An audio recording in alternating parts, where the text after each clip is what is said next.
হযরত সুলাইমান আলাইহিস সালাতু ওয়াস সালাম সাথে সাথে সিজদায় পড়ে গেলেন। সিজদায় দিয়ে আল্লাহর কাছে কান্নাকাটি শুরু করে দিলেন। আল্লাহ, আমি বুঝতে পারি নাই আমি মাছের খাবারের আয়োজন করতে সক্ষম হব না। এখন আমার জানা হয়ে গেল, একটা প্রাণীর খাবার যদি আমি ব্যবস্থা করতে নাই পারি তাহলে আমি কত তুচ্ছ, আর তুমি আল্লাহ কোটি কোটি প্রাণীর খাবারের ব্যবস্থা করো, তুমি আল্লাহ কত বড়। আল্লাহু আকবার। এটা হলো সুলাইমান আলাইহিস সালাতু ওয়াস সালামের অন্তর প্রশান্তি হয়ে গেছে। এইভাবে আমরা যদি তাকাই, আমার আল্লাহ দুনিয়ার সব প্রাণীগুলোর খাবারের ব্যবস্থা আল্লাহ তাআলা করেন। পিপীলিকার খাবারের ব্যবস্থা আল্লাহ তাআলা করেন। পিপীলিকা আমাদের মতো খাবার জোগাড় করে রাখেন না। পিপীলিকা কখনো আমাদের মতো চাকরি বাকরি করে না। পাক পাখালি পৃথিবীতে যা কিছু আছে, কোনো পাক পাখালি আজও পর্যন্ত চাকরি বাকরি করে না খাবারের জন্য। পৃথিবীতে একমাত্র ব্যবসা বাণিজ্য চাকরি বাকরি করে মাত্র মানুষ, আর কোনো প্রাণী করে না। কোনো প্রাণীর সমান কোনো মানুষ খাবারও খায় না, তারপরেও এই প্রাণীগুলোর খাবারের আয়োজন কিন্তু মানুষ করে না। তার মানে আমার আল্লাহ সবগুলো প্রাণীর খাবারের আয়োজন করে দিচ্ছে। আয়াতে কারিমা থেকে আমরা দুটি বিষয় জানলাম। প্রথম বিষয় হলো, পৃথিবীতে যত প্রাণী আছে সেই প্রাণী জলে বসবাস করুক অথবা স্থলে অথবা উড়ন্ত অবস্থায়, এই সব প্রাণী রিজিকের বা আহারের ব্যবস্থা করেন কে? কোনো সন্দেহ আছে? এটা হলো প্রথম বিষয়। দ্বিতীয় বিষয় হলো, আল্লাহ রাব্বুল আলামিন যার খাবার যতটুকু, যে যতটুকু খেতে পারবে জন্মের পর থেকে মৃত্যুর পূর্বক্ষণ পর্যন্ত, কখন কি খাবে, কোন সময়ে কি খাবে, সুস্থ থাকা অবস্থায় কতটুকু খাবে, অসুস্থ হয়ে গেলে তার খাবার কতটুকু হবে, এই সব আল্লাহ রাব্বুল আলামিন বহু আগ থেকেই এটা লিপিবদ্ধ করে রেখেছেন একটা গ্রন্থের মধ্যে। বিষয়টি বোঝার জন্য আরো বিস্তৃতভাবে এইভাবে বলা যায়।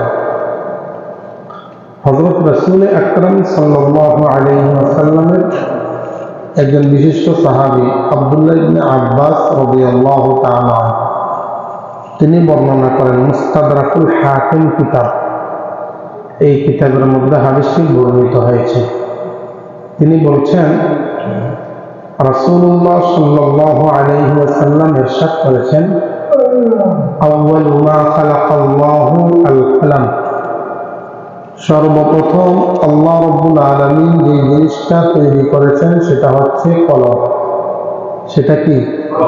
কলম। কলম ছিলেন আমরা যে লিখি, এটাকে আরবি ভাষায় কলম বলে। কলম, কলম। তো ওই কলম থেকে বাংলা ভাষায় এটা পরিবর্তন হয়ে আসছে কলম। আমরা কলম বলি, বাংলা ভাষায় কলম, বিদেশি শব্দ। আমরা কিন্তু সমাজের মধ্যে একটা কথা জানি যে রাসূল আকরাম সাল্লাল্লাহু আলাইহি ওয়াসাল্লাম বলেছেন, আউয়ালু মা খালাকাল্লাহু মিন নূরি, যে আল্লাহ তাআলা সর্বপ্রথম যে জিনিসটা সৃষ্টি করেছেন সেটা হচ্ছে আমার নূর। নবীজি বলেছেন, এরকম একটা কথা আমরা শুনি যে আল্লাহ রাব্বুল আলামিন সর্বপ্রথম সৃষ্টি করেছেন আল্লাহর নবীর নূর। এরকম একটা কথা আমরা বলে থাকি। বিশেষ করে আমাদের সমাজের মধ্যে যারা একটু মাজারপন্থী, বেদাতি, একটু সুন্নি দাবিদার যারা, তাদের এটা খুব পাকাপোক্ত দাবি যে আল্লাহ রাব্বুল আলামিন সব কিছুর আগে সর্বপ্রথম সৃষ্টি করেছেন নবীজি সাল্লাল্লাহু আলাইহি ওয়াসাল্লামের নূর। এটা জাল কথা, জাল জাল বুঝেন? জাল মানে কি? জাল বা এটা কি নকল, এটা ভুল কথা, এটার কোনো ভিত্তি নাই। জাল কথা, জাল টাকার যে এরকম ভিত্তি নেই, এই কথারও সেরকম কোনো ভিত্তি নেই। নবীজি সাল্লাল্লাহু আলাইহি ওয়াসাল্লামের নূরকে সৃষ্টি করা হয় না। নবীজি সাল্লাল্লাহু আলাইহি ওয়াসাল্লাম বলছেন আউয়ালু মা খালাকাল্লাহু আল কালাম, সর্বপ্রথম আল্লাহ রাব্বুল আলামিন সৃষ্টি করেছেন কি? কলম। কলম সৃষ্টি করেছেন। তো কলম সৃষ্টি করেছেন, ওই সময় এই পৃথিবী নাই, ওই সময় আমিও নাই, আপনারাও নাই, আমাদের বাবা আদমও নাই, জান্নাত জাহান্নামও নাই, শুধু আছেন আল্লাহ রাব্বুল ইজ্জত। কিছু কিছু বর্ণনা আছে তখনও ফেরেশতারাও নাই, ফেরেশতারাও ছিল না। তো এই কলমটাকে সৃষ্টি করার পরে এই কলমটা আল্লাহ রাব্বুল আলামিন সৃষ্টি করেছেন, লক্ষ্য উদ্দেশ্য ছিল যে কিছু লিখবেন। আমাদের যে কলম, এটাও একটা কলম। আল্লাহ রাব্বুল আলামিন যে কলমটা সৃষ্টি করেছেন সেটাও একটা কলম। তবে ওই কলম আর এই কলমের মধ্যে একটু পার্থক্য আছে। কি পার্থক্য? আমাদের হাতে যে কলমটা আছে, এই কলমটা যখন আমরা নাড়া দিই, কিছু লিখতে চাই, তখন নাড়া দিতে হয়, বাঁকা করতে হয়, বাঁকা করলে দিক সেদিক ঘুরালে তখন লেখা যায়। কিন্তু ওই কলমটা ছিল এরকম দারুণ একটা কলম যে ওটা লিখতে হলে নাড়াচাড়া করার দরকার হতো না, বলার সাথে সাথে সে নিজের থেকেই লিখতে পারত। আশ্চর্য হন না আপনারা? তার একটু মহব্বতে বলেন সুবহানাল্লাহ। যেই জিনিস আমাদের দ্বারা সম্ভব না, অসাধারণ, সেটার ক্ষেত্রে সুবহানাল্লাহ বলতে হয়, আবেগ ভরা নিয়ে, আবেগ ভাবে বলতে হয়। আবেগে যে জিনিস বেশি হবে আল্লাহর শানে, ওই জিনিসের মূল্য তত বেশি হবে। তো কলম, ওই কলম আর এই কলমের মধ্যে পার্থক্য হলো আমরা নাড়াতে হয়, ওটা নাড়ানোর দরকার ছিল না। আরেকটা পার্থক্য হলো আমাদের যে কলম আছে, এই কলম কোনো কথা বলতে পারে না। কথা বলতে পারে না। আল্লাহ রাব্বুল আলামিন সর্বপ্রথম যে কলমটা সৃষ্টি করেছেন, ওই কলমটা কথা বলতে পারত, কথা বলতো। তো কিভাবে? এই হাদিসের মধ্যে আছে, وعن عبد الله بن عباس رضي الله تعالى عنه أنه قال قال رسول الله صلى الله عليه وسلم أول ما خلق الله القلم قال الله عز وجل اكتب يا قلم قال ماذا أكتب বিশ্বনবী সাল্লাল্লাহু আলাইহি ওয়াসাল্লাম বলতেছেন, কলমটা সৃষ্টি করার পরে আল্লাহ তাআলা বলতেছেন, এ কলম লেখ, লিখতে থাক। তো কলম পাল্টা প্রশ্ন করতেছে, আল্লাহ কি লিখব? মাযা আকতুবু, আল্লাহ আমি কি লিখব? তো বিশ্বনবী সাল্লাল্লাহু আলাইহি ওয়াসাল্লাম বলতেছেন, এই কথা বলার পর আল্লাহ রাব্বুল আলামিন বলতেছেন, তাই আমি তোমার পেটের ভিতরে, তোমার ভিতরে যে জ্ঞান দান করেছি, এই জ্ঞানটা লিখতে থাকো। এইবার কি জ্ঞান দিয়েছেন এই হাদিসের মধ্যে বলতেছে। এইবার কলম লেখা শুরু করছে। রাসূলুল্লাহ সাল্লাল্লাহু আলাইহি ওয়াসাল্লাম বলতেছেন, আল্লাহ রাব্বুল আলামিনকে কলম প্রশ্ন করলেন, মাযা আকতুবু, আল্লাহ আমি কি লিখব? কেন? তোমার ভিতরে আমি জ্ঞান দান করেছি, ওই জ্ঞানটা লিখতে থাকো। এইবার কলম লেখা শুরু করেছে।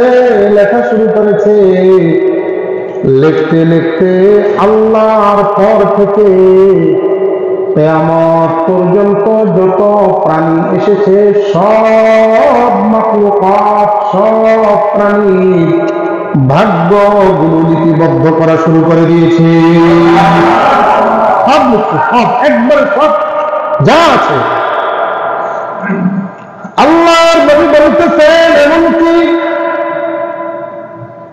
মানব জাতি যা কিছু খাবে, সকাল বেলায় কি খাবে, মায়ের পেটে থাকা অবস্থায় কি খাবে, মায়ের পেট থেকে যেই দিন বের হবে সেই দিন কি খাবে, এরপরে দুনিয়ায় আসার পরে কি খাবে, সুস্থ থাকা অবস্থায় কতটুকু খাবার খাবে,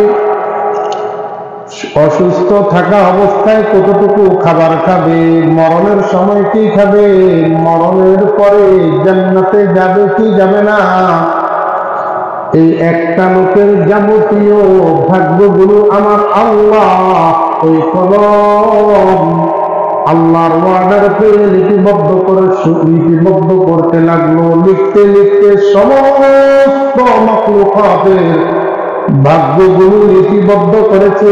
সূর্য কখন উঠবে সেটাও লিপিবদ্ধ করেছে, চন্দ্র কখন উঠবে সেটাও লিপিবদ্ধ করেছে, আসমানে কয়টা তারকা আছে আসমানের তারকাগুলোর নামও লিপিবদ্ধ করেছে, কোরআন কারীম লিপিবদ্ধ করেছে, এবং তাওরাত, জাবুর, ইনজিল, কোরআন সহ যতগুলো কিতাব আছে সব কিতাবগুলো লিপিবদ্ধ করেছে। সর্বশেষ আল্লাহ রাব্বুল আলামিন বলেছেন কলম বন্ধ হয়ে যা। সব কিছু লেখার পরে কলম বন্ধ হয়ে গিয়েছে। একবারে সব। আমরা এখানে ওয়াজ করতেছি, এই ওয়াজের কথাটাও লিপিবদ্ধ করছে যে অমুক দিন এই টাইমে এই সময়ে কলম, এই টাইমে চন্দনকুঠা মসজিদে আলোচনা হবে, সেখানের মধ্যে এতগুলো মানুষ হবে, এরা ও বয়ান শুনবে, এই কথাটা পর্যন্ত লিপিবদ্ধ করে দিয়েছে। একটাও ছাড়ে নাই, একটা কথাও ছাড়ে নাই। এটাকেই বলা হয় তাকদীর। ওটাকে কি বলা হয়? আমরা বলি না তাকদীরের লেখন, কলমের লেখন, এটাই সেই কলম। তাকদীরের লেখন এটাই সেই তাকদীর। ভাগ্য যেটা লেখা আছে এটাই সেই ভাগ্য। এই সমস্ত কিছু যখন লিপিবদ্ধ করেছে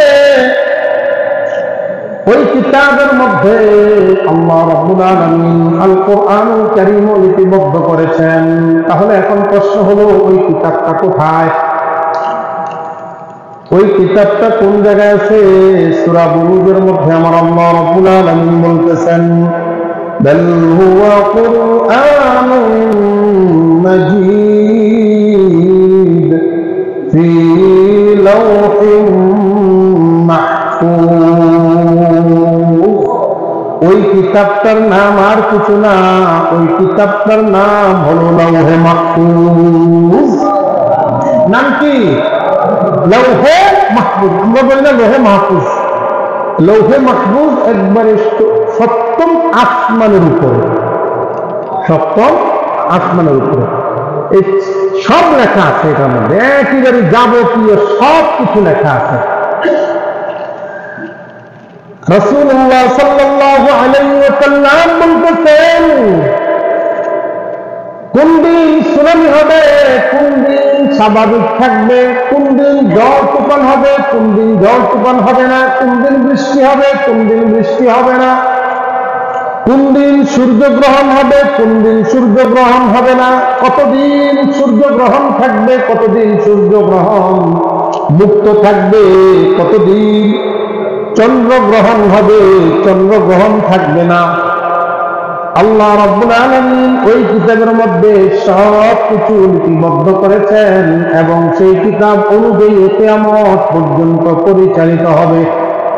ওই কথাটাই আল্লাহ রাব্বুল আলামিন এই কোরআনের মধ্যে বলেছেন তামাম দুনিয়ার যত প্রাণীকুল আছে সব প্রাণীকুলের রিজিকের ব্যবস্থা আমার আল্লাহ কিতাবুল মুবিন তথা সুস্পষ্ট গ্রন্থের মধ্যে লিপিবদ্ধ করে রেখেছেন। মনে করেন যত প্রাণী আছে সব প্রাণীকে কিন্তু আল্লাহ তাআলা খাওয়ান। কে খাওয়ান? আল্লাহ তাআলা খাওয়ান। তো এখন কথা হলো প্রাণী কি পরিমাণ আছে? কাসাসুল কোরআন নামক একটা কিতাব আছে, কাসাসুল কোরআন আরবি ভাষায় এই কিতাবটা আছে, এখন মনে হয় বাংলাও পাওয়া যায়। ওই কিতাবের মধ্যে একটা ঘটনা উল্লেখ করেছে হযরত সুলাইমান আলাইহিস সালাতু ওয়াস সালামের। তো এটা উল্লেখ করে বলেছেন যে এই ঘটনা সম্পর্কে মতামত আছে, মতান্তর আছে, অর্থাৎ কেউ কেউ বলছেন কথাটা সঠিক, আবার কেউ কেউ বলছেন হালকা কিছু ভেজাল আছে। তো কথাটা ভেজাল থাকুক, হালকা অথবা পরিপূর্ণ ভালো থাকুক, আমাদের জন্য শিক্ষা আছে। কি? হযরত সুলাইমান আলাইহিস সালাতু ওয়াস সালাম একদিন আল্লাহ তাআলাকে বলতেছেন, আল্লাহ, আপনি এই পৃথিবীতে কতগুলো প্রাণী তৈরি করেছেন? আল্লাহ রাব্বুল আলামিন সুলাইমান আলাইহিস সালামকে বলতেছেন, আমার প্রাণী তো শেষ নাই, এই প্রাণী গুণে তুমিও শেষ করতে পারবে না। আল্লাহ, এইগুলোর খাবারের ব্যবস্থা কে করে? আল্লাহ রাব্বুল আলামিন বলেন, এই সবগুলো খাবারের দায়িত্ব আমি আল্লাহ পাকে। প্রত্যেকটা প্রাণীর সাথে প্রত্যেকটা প্রাণীর রিজিকের ব্যবস্থা করার জন্য একজন করে ফেরেশতা নিযুক্ত আছে। তার মানে আমার রিজিক ব্যবস্থাপনা করার জন্য আমার সাথে একজন কি আছে? ফেরেশতা আছে। আবার আমাকে হেফাজত করার জন্য, নিরাপত্তা দেওয়ার জন্য একজন কি আছে? যেই দিন নিরাপত্তা ব্যবস্থার সেই ফেরেশতা সরে যাবে, সেই দিন আমার মৃত্যু হয়ে যাবে। কথা বুঝলেন নাই? সেদিন মৃত্যু হয়ে যাবে। তো বলতেছেন, আল্লাহ, আমাকে যদি একদিন সুযোগ দিতেন, শুধুমাত্র আপনার জলের যত প্রাণী আছে, জল মানে পানিতে যত প্রাণী আছে, সাগরে, নদীতে, এই প্রাণীগুলোর খাবারের অ্যারেঞ্জ করার জন্য যদি আমাকে অনুমতি দিতেন, আমি ব্যবস্থা করতাম। আল্লাহ রাব্বুল আলামিন বলতেছেন, কয় না সুলাইমান, তুমি পারবা না। কেন আল্লাহ, পারবো না কেন? আমার এই নদীর মধ্যে অথবা এই পানির মধ্যে বসবাস করে এমন কিছু প্রাণী আছে, যে প্রাণীগুলোর খাবার, একটা প্রাণীর খাবারের ব্যবস্থাও তোমার দ্বারা করা সম্ভব না। তারপরে আল্লাহ একটু আমাকে সুযোগ দেন। আল্লাহ রাব্বুল আলামিন হযরত সুলাইমান আলাইহিস সালাতু ওয়াস সালামকে ইয়াকিন, বিশ্বাস করানোর জন্য, নবীরা তো এমনি বিশ্বাস করে, বাকি ফাইনালি যেমন বিষয়টা বুঝি, সবাই জানে, বাসায় যারা আছেন ওনারাও জানেন যে আজকে ঠিক 9:15 বাজে চন্দনকোঠা মসজিদে এশার জামাত হয়েছে। জানেন না? এটা নিশ্চিত। এটা কি নিশ্চিত? এটাকে আরবি ভাষা বলা হয় ইয়াকিন, বিশ্বাস। তো একজনে মনে মনে ভাবলো, তো জামাতটা যেহেতু হয় আমি একটু দেখি। তার জন্য বললো, তুই বিশ্বাস হয় না? আরে বেটা, এটা তো আমি নিশ্চিত জানি। তারপরে একটু দেখলাম, মনকে বুঝাইলাম যে হ্যাঁ আমি দেখেছি। এই যে মনকে বুঝানো, এটাকে বলা হয় হাক্কুল ইয়াকিন, সুনিশ্চিত ভাবে জানা। সুনিশ্চিত ভাবে জানা থাকে, এটা নিশ্চিত, কোনো সন্দেহ নাই। তো নবীগণ আল্লাহর প্রতি বিশ্বাসী ছিলেন, এটা নিশ্চিত, ফাইনাল, কিন্তু একটু চোখে দেখতে চাচ্ছেন। ইব্রাহিম আলাইহিস সালাতু ওয়াস সালাম বলতেছেন, আল্লাহ, আপনি মানুষগুলোরে আবার কিভাবে সৃষ্টি করবেন নষ্ট হয়ে যাওয়ার পর? কেন, তুমি কি বিশ্বাস করো না? বলে, ইয়াতমাইন্না কলবি, আমার অন্তরকে একটু প্রশান্তি করার জন্য একটু বলেন না কেমনে? তখন আল্লাহ রাব্বুল আলামিন বললেন, পাখি ধরো, পাখি পালো, এটাকে কাটো, বাটো, বিভিন্ন জায়গায় ফেলে দাও, ডাক দাও, চলে আসবে। ঠিকই তাই করলেন, ডাক দিয়েছেন, চলে আসবে। কথা বলেন নাই? এই যে উনি এই কাজটা করছেন, এই কাজটা করেছেন কিসের জন্য? মনের প্রশান্তির জন্য। সুলাইমান আলাইহিস সালাতু ওয়াস সালাম উনিও জানতেন। তারপর বলতেছেন, ওয়ালাকিন লিয়াতমাইন্না কলবি, আমার অন্তরের প্রশান্তির জন্য একটু সুযোগ করে দেন। তোমাকে সুযোগ দেওয়া হলো। তো সুলাইমান আলাইহিস সালাতু ওয়াস সালামের একটা নিয়ম ছিল, উনি প্রাণীদের কথা বুঝতেন, প্রাণীদের কথা, ভাষা বুঝতেন, প্রাণীদের ভাষা বুঝতেন। তো অনেকে এটা আশ্চর্য হয়ে যায়, ইদানিংকালে যারা একটু আধুনিক, নিজেকে মডেল মডেল ভাব মনে করেন, এটা কিভাবে সম্ভব? বর্তমানে এমন মানুষ আছে যে পাখিদের কথা বুঝে, আছে না? পাখি বিশেষজ্ঞ, এদেরকে আপনি পাখি এদের সামনে নিয়ে যান, তো পাখি যখন ডাক দিবে সে বলবে পাখি এখন এটা চায়। তে কিভাবে বুঝবে? তে একটা পাখির সাথে আওয়াজের উপর লেখাপড়া করছে, কিছুটা ধারণা পেয়েছে, পূর্ণাঙ্গ বুঝে না। কিন্তু যেই পাখিকে সৃষ্টি করেছেন আল্লাহ, যেই প্রাণীগুলোকে সৃষ্টি করেছেন আল্লাহ, সেই আল্লাহ যদি কাউকে তার ভাষা শিখিয়ে দেন তাহলে তার বুঝতে কষ্ট হতে পারে? সুলাইমানকে এটা শিখিয়ে দেওয়া হয়েছে।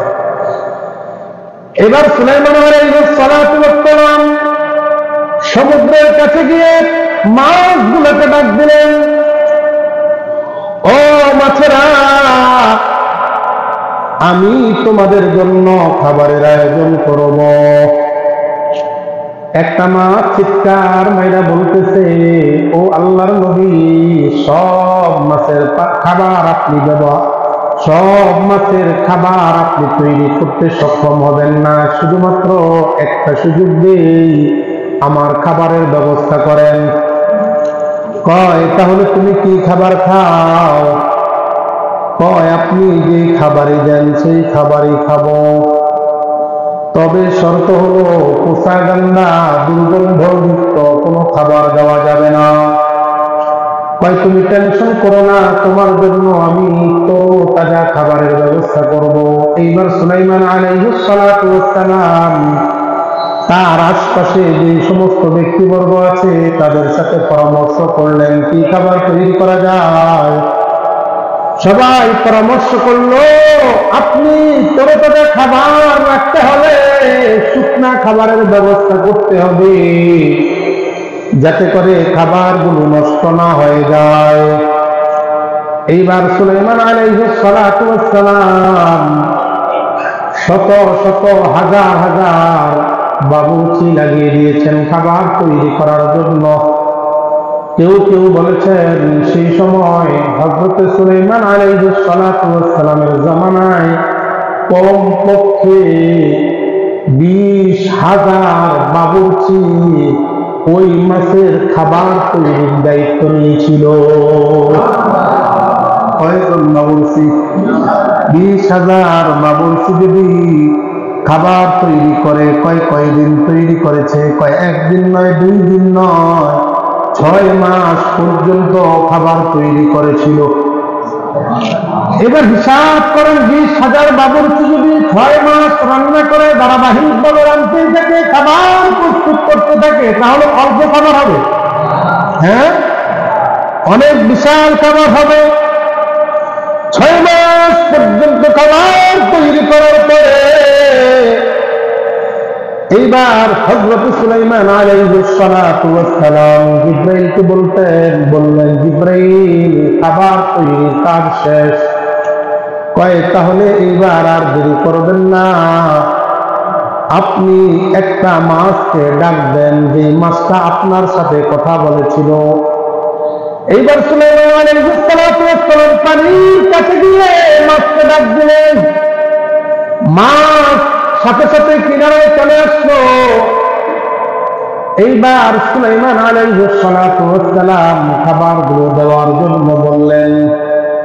খাবার দেওয়া শুরু করলো। মাছ হাঁ করে আছে। খাবার দিতে দিতে 20,000 বাবুর্চি একদিন নয়, 2 দিন নয়, 6 মাসের খাবার যা কিছু প্রস্তুত করেছে সবগুলো একটা মাছের মুখের মধ্যে দিয়ে দিয়েছে। ওই মাছ এখনো পর্যন্ত মুখ হাঁ করে আছে। কি করে আছে? মুখ হাঁ করে আছে। অনেকক্ষণ পরে মাছ খাবার শুরু করল। খাবার গেলার পরে এইবার সুলাইমান আলাইহিস সালাতু ওয়াস সালাম মাছকে বলতেছেন, কি ব্যাপার, তোমার কি এখনো পেট ভরে নাই? এইবার মাছ বলতেছে, আল্লাহর নবী শুনে নেন, আপনি মাত্র দৈনিক আমি 4 লোকমা খাবার খাই। সকালবেলায় 1 লোকমা, রাতের বেলায় 1 লোকমা, দুপুর বেলায় 2 লোকমা। এই 4 লোকমা খাবারের মধ্যে কেবলমাত্র 1 লোকমা খাবারের ব্যবস্থা করেছে। হযরত সুলাইমান আলাইহিস সালাম সাথে সাথে সিজদায় পড়ে গেলেন। সিজদায় দিয়ে আল্লাহর কাছে কান্নাকাটি শুরু করে দিলেন, আল্লাহ, আমি বুঝতে পারি নাই, আমি মাছের খাবারের আয়োজন করতে সক্ষম হব না। এখন আমার জানা হয়ে গেল, একটা প্রাণীর খাবার যদি আমি ব্যবস্থা করতে নাই পারি, তাহলে আমি কত তুচ্ছ। আর তুমি আল্লাহ কোটি কোটি প্রাণীর খাবারের ব্যবস্থা করো, তুমি আল্লাহ কত বড়। আল্লাহু আকবার। এটা হলো সুলাইমান আলাইহিস সালামের অন্তর প্রশান্তি হয়ে গেছে। এইভাবে আমরা যদি তাকাই, আমার আল্লাহ দুনিয়ার সব প্রাণীগুলোর খাবারের ব্যবস্থা আল্লাহ তাআলা করেন। পিপিলিকার খাবারের ব্যবস্থা আল্লাহ তাআলা করেন। পিপিলিকা আমাদের মতো খাবার জোগাড় করে রাখেন না। পিপিলিকা কখনো আমাদের মতো চাকরি বাকরি করে না। পাক পাখালি পৃথিবীতে যা কিছু আছে, কোন পাক পাখালি আজও পর্যন্ত চাকরি বাকরি করে না খাবারের জন্য। পৃথিবীতে একমাত্র ব্যবসা বাণিজ্য চাকরি বাকরি করে মাত্র মানুষ, আর কোন প্রাণী করে না। কোন প্রাণীর সমান কোন মানুষ খাবারও খায় না। তারপরেও এই প্রাণীগুলোর খাবারের আয়োজন কিন্তু মানুষ করে না। তার মানে আমার আল্লাহ সবগুলো প্রাণীর খাবারের আয়োজন করে দিচ্ছে, দৈনিক আয়োজন করতেছে। দৈনিক আল্লাহ পাক রব্বুল ইজ্জত এই প্রাণীগুলোর খাবারের ব্যবস্থা করতেছে। এটা আমাদের বিশ্বাস করতে হবে। বিশাল বড় অজগর সাপ একটা ছাগল দিয়ে দিলে একসাথে খেয়ে ফেলে। আসলে এরকম বিশাল অজগর সাপ একটা ছাগল দিয়ে দিলে একসাথে গিলে ফেলে। বিশাল বড় কুমির একটা বিশাল বড় মাছটাকে একসাথে গিলে ফেলে। এই মাছটাকেও আল্লাহ তাআলা তার খাবার বানিয়ে দিয়েছেন। আবার ছাগলটাকে এর খাবার বানিয়ে দিয়েছেন। আবার ছাগল আল্লাহ রাব্বুল আলামিন উৎপন্নের ব্যবস্থা করে দিয়েছেন। এইভাবে আল্লাহ রাব্বুল আলামিন সারা পৃথিবী পরিচালনা করছেন। কিভাবে পরিচালনা করছেন এটা একমাত্র আল্লাহ ছাড়া আর কেউ জানে। আর আল্লাহ রাব্বুল ইজ্জত ছাড়া আর কারো দ্বারা এটা সক্ষম না, কারো দ্বারা সম্ভব না। সাধারণ আমরা মানুষদেরকে পরিচালনা করি, একজন নেতা পরিচালনা করতে মাথা গরম হয় না। এটা দিলে ওটা হয় না, ওটা দিলে ওটা হয় না, নুন দিলে তেল হয় না, তেল দিলে নুন হয় না, এটাই তো চলছে। আল্লাহ রাব্বুল আলামিন সবগুলো প্রাণীকে সুন্দর মতো চালিয়ে যাচ্ছেন।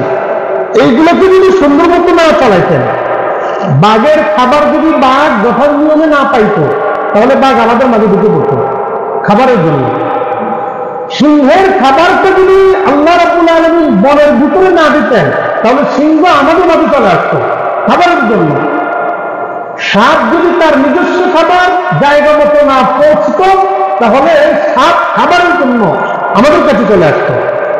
কিন্তু যেহেতু আমাদের কাছে আসে না, সাপ আমাদের কাছে খাবারের জন্য আসে না, সিংহ আমাদের কাছে আসে না, বাঘ আমাদের কাছে আসে না, এর অর্থ হলো আল্লাহ রাব্বুল আলামিন তাদেরকে যতক্ষণ খাবারের দরকার, যে পরিমাণ খাবারের দরকার, সব খাবারের ব্যবস্থা করেন কে? আল্লাহ। যদি না করতো তাহলে আমাদের কাছে চলে আসতো। এটা ওদের নীতি। আমরা যখন নিজের এক চাকরিতে না হয়, দেশের টাকা যখন না হয়, তখন আমরা কোথায় যাই? বিদেশে যাই। অথবা এই ইনকামে হয় না, এই ব্যবসায়ী ইনকামে হয় না, তখন ব্যবসা বাড়ায়। তো ওদের যেরকম খাবারের যদি আয়োজন যথাযথ না হতো, তাহলে ওরা আমাদের কাছে আসতো। কিন্তু এখন আসে না, তার মানে ওদের খাবার আছে। তাহলে এই খাবারটা দিচ্ছেন কে? সবচাইতে বড় থিওরি হলো এটা। ওদের খাবারের কোনো অভাব নেই, এই কারণে ওরা আমাদের কাছে আসে না। যদি আল্লাহ রাব্বুল ইজ্জত এইরকম একটা অবস্থা করে দেবে, ওদের খাবার বন্ধ করে দেবে, তাহলে ওরা আমাদের কাছে আসবে। এর অর্থ হলো আল্লাহ আমাদের উপর রাগ করছেন, আমাদেরকে তাদের খাবার বানায় দিচ্ছেন। কিন্তু আল্লাহ রাব্বুল আলামিন নবীকে বলছেন, নবী হে, আপনার উম্মত যখন আপনাকে মান্য করবে আর আপনার উম্মত যখন আমার গোলামি করবে, তখন দুনিয়ার সমস্ত প্রাণীগুলোকে আমি মানুষের অনুসারী বানায় দেব। মানুষের অনুসারী, মানুষ যা বলবে তাই শুনবে, মানুষ যা বলবে তাই শুনবে। দেখেন না, সিংহকে সুন্দর করা খাঁচার ভিতরে ঢুকেছে কে? মানুষে ঢুকেছে। অথচ সিংহকে সবাই ভয় পায়, সিস্টেমে ঢুকায় দেওয়া হয়েছে। এটা আল্লাহ রাব্বুল আলামিন তাদেরকে আমাদের অনুসারী করে দিয়েছেন প্রেক্ষাপটে, আবার প্রেক্ষাপটে তাদেরকে আমাদের উপর গর্জন করার জন্য দিবেন। কোন সময়? যখন আমরা পাপী হয়ে যাব, যখন আল্লাহকে বলে যাব, যখন আমরা সর্বক্ষেত্রে মানুষের সাথে জুলুম অত্যাচার করবো, সর্বক্ষেত্রে মানুষের ধনসম্পদ লুটতরাজি করব, আমার প্রতিবেশীর হক আদায় করব না, তখন আল্লাহ রাব্বুল আলামিন এইগুলাকে আমাদের পিছনে লেলিয়ে দিবেন। আল্লাহ রাব্বুল ইজ্জত আমাদেরকে তার গোলামি করার তৌফিক দান করুন, আর তার যত মাখলুকাত আছে সেই মাখলুকাতগুলো আমাদের গোলামি করার তৌফিক দান